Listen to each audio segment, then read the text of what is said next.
सनान खान के अॼु बिल्कुलु पेश कयनि।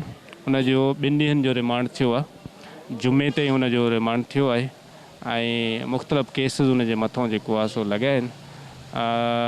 उन में जेके बाक़ी 120 ॼणा जेके हुआ उन्हनि खे जेल कस्टडी करे छॾियो अथनि। कुझु वरी गिरफ़्तारियूं वधीक वर्करनि जूं थियूं आहिनि, उन्हनि खे अञा पुलिस कस्टडी में ॾिनो अथनि। 5 या 7 माण्हू हुआ और एतिरो तइदादु हुयो।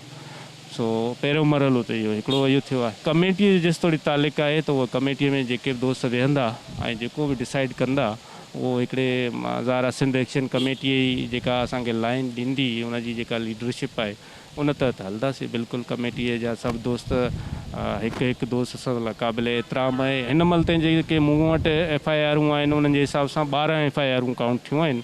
त भई 3 अॻ में हुयूं, वरी पोइ 9 वरी नयूं FIR 12 FIR थियूं आहिनि।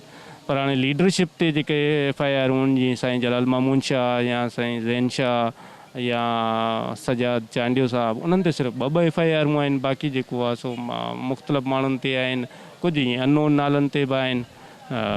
सो ॾिसिजे त हाणे वधीक अञा रियासत पंहिंजूं FIR केतिरियूं आणे थी, हुनजी पंहिंजी हिकमत मिली उहो ॾिसी वठिजे। FIRूं कटियूं 257, 58, 59।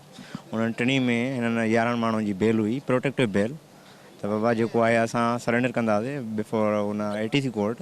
उन लाइ आयासीं जेका बेल ग्रांट थी वई 25,000 जा मुचलका जमा कराइण जे लाइ। ऐं बाक़ी फर्दर आहे त प्री अरेस्ट बेल जेका आहे वरी उते ई फाइल कंदासीं।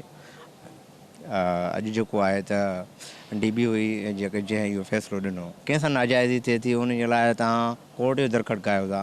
ऐं कोर्ट जेका आहे असांखे उमेदु आहे ऐं सभिनी खे जेके बि आया न हिननि खे बि कोर्ट ते यकीन आहे त कोर्ट असां इंसाफ़ कंदी, नाजाइज़ी कंहिंसां न थियणु घुरिजे। अगरि जे कोर्ट जे थ्रू इन्वेस्टिगेशन कई वञे, इंक्वायरी कई वञे त हे जेके बि आहिनि बेगुनाह माण्हुनि खे फासायो वियो आहे, मेलाफाइडी आहे, बदयानती आहे। पोइ बदयानती ऐं मेलाफाइडी ते जेके केस दाख़िल थियनि था, ज़ाहिर आहे वकील जी रिस्पॉन्सिबिलिटी आहे त उन्हनि जी लीगल हेल्प करे जेतिरी थी सघे असांखां जेके थी सघे थी उहा पंहिंजे तौर ते असां उन्हनि जी मदद कयूं पिया। हिकु FIR ते या फर्स्ट इंफॉर्मेशन रिपोर्ट उहा त हिकिड़ी ई हूंदी आहे। पोइ सेकेंड इंफॉर्मेशन रिपोर्ट थी, थर्ड इंफॉर्मेशन SIR TIR हिकिड़ो इहो जजमेंट बि आहे 2018 जी सुप्रीम कोर्ट जी फुल बेंच जी।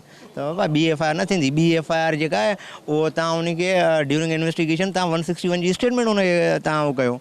इंसिडेंट थियो आहे त तव्हां उनखे उहो जेको आहे इनकॉर्पोरेट कयो, उन में इन्वेस्टिगेशन में रिपोर्ट में सबमिट कयो त बाबा हे जेको आहे हिन बि चयो, हे बि थियो, हे बि थियो। इंसिडेंट हिकिड़ो ई आहे न। हाणे हिन जूं हाणे तव्हां पोइ त 50 माण्हू या सॼी सिंध जा माण्हू सभिनी खां FIR कटाईंदा त बाबा सभु कयो, मूंखे हिन राज़ कयो, हिन धरणो हुयो, हुनजे करे जेको आहे मां जेको आहे परेशान हुयुमि, मां FIR कढियो मुंहिंजी, या हिन धरणो हुयो मूंखे इहो त मुंहिंजे घर में घिरी ईंदो।